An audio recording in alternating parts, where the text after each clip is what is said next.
अस्सलामुअलैकुम व्यूअर्स, आज मैं आपके साथ गर्मियों की मोस्ट फेवरेट रेसिपी करेले दाल बनाने की रेसिपी शेयर करूंगी।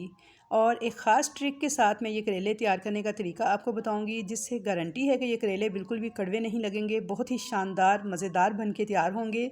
तो आई होप व्यूअर्स कि अगर आप इस रेसिपी को फॉलो करेंगे, अपनी फैमिली को बनाकर सर्व करेंगे, तो यकीन मानिए ये आपकी फैमिली की फ़ेवरेट रेसिपी बन जाएगी और आप इसे बार बार बनाने पर मजबूर हो जाएंगे। तो चलिए हम रेसिपी को स्टार्ट करते हैं। टाइम को हम बिल्कुल भी वेस्ट नहीं करेंगे। तो यहाँ पे मज़ेदार किस्म के दाल करेले बनाने के लिए सबसे पहले मैंने यहाँ पे लिए हैं आधा किलो करेले लिए थे। उनको मैंने छील लिया था। छीलने के बाद मैंने उनके इस तरह से बारीक इनको टुकड़ों की शक्ल में काट लिया था बीज निकालने के बाद। अब मैंने इसके ऊपर डाल दिया है नमक, और नमक डालने के बाद मैं अच्छी तरह से इस नमक के साथ इनको मल लूँगी, यानी नमक के साथ मिक्स कर लूँगी। अब मैं इसको 15 मिनट के लिए इसी तरीके से छोड़ दूँगी किचन काउंटर पर ही। तो यहाँ पे देखिए 15 मिनट के बाद जो करेले थे हमारे, इन्होंने काफ़ी हद तक पानी छोड़ दिया है, यानी सारी करवाहट जो है इनकी इस पानी के साथ निकल के आ चुकी है। अब मैं इन करेलों को बहुत अच्छे तरीके से बिल्कुल नल के सादा पानी के साथ अच्छे तरीके से मल के और धो लेना है, और अच्छी तरह से निचोड़ के इनका पानी जो है ड्राई कर लूँगी, कुछ हाथ के साथ और कुछ मैंने इनको स्ट्रेनर में डाल के रख दिया था आधे घंटे के लिए, और पंखे के नीचे रखा था ताकि इसका पानी है वो अच्छी तरह से ड्राई हो जाए। अब यहाँ पे मैंने ली है 1 कप दाल चना, और इसको मैंने 1 घंटा पहले पानी में भिगो दिया था। 1 घंटे के बाद अब दाल को मैं डालूंगी एक कढ़ाई में, साथ ही मैं इसमें डाल दूँगी 2 से 3 कप पानी। और इस दाल को हमने 80% तक गलाना है, बिल्कुल मैश नहीं करना, बल्कि थोड़ी खड़ी खड़ी ही रखनी है।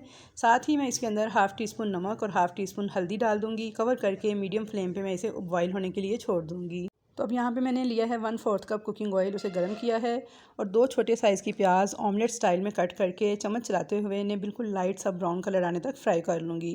जैसे ही देखिए प्याज का कलर लाइट सा ब्राउन आना स्टार्ट हुआ है, तो मैंने इसके अंदर डाल दिया है 1 टेबल स्पून लहसुन अदरक का पेस्ट।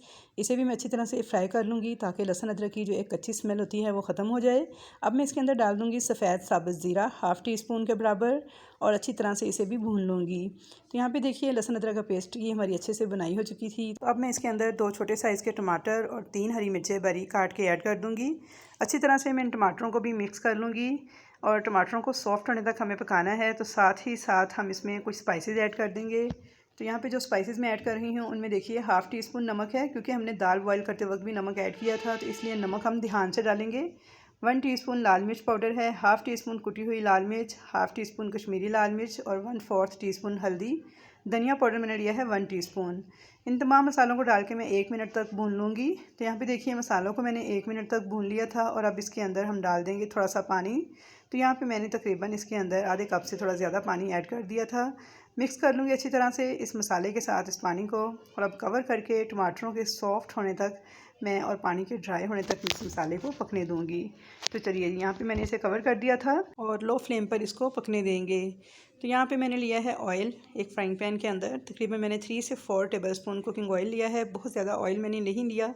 अब इसके अंदर मैं डाल दूँगी वो करेले जो कि हमने खुश्क करके रखे हुए थे हवा में। इन करेलों को मैंने फ्राई करना है, लेकिन आपने इनको इतना फ्राई करना है कि बस इनका कलर जो है लाइट सा गोल्डन सा, यानी ब्राउन सा कलर जो है इनका आ जाए। तो अच्छी तरह से इनको चम्मच चलाते हुए फ्राई कर लेंगे।